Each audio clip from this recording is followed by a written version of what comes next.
আমি অবাক হয়ে গিয়েছি যখন আমার ছেলের চিকিৎসা চলতেছিল সিঙ্গাপুর মাউন্ট এলিজাবেথ হসপিটালে। 7টা অপারেশন হয়েছে। আমার ছেলে কারিবুল মত, একেবারে মৃত্যুর দুয়ারে চলে গিয়েছিল। 7টি অপারেশন, 40 ব্যাগ রক্ত লেগেছে।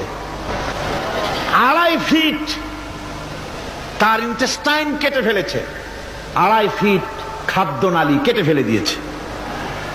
আমি ডাক্তারকে জিজ্ঞেস করলাম, সার্জনকে, 2.5 ফিট তার খাদ্যনালী তুমি কেটে ফেললে, তা আমার এই ছেলে খেয়ে হজম করবে কি করে? তার খাওয়াটাও প্রবলেম হবে না?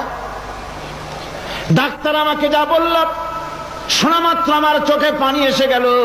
ডাক্তার বলল, তুমি জানো না, আমি তো মাত্র 2.5 ফিট কেটেছি।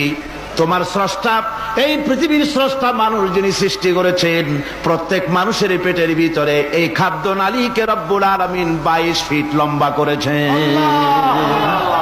22 ফিট লম্বা আছে এটা।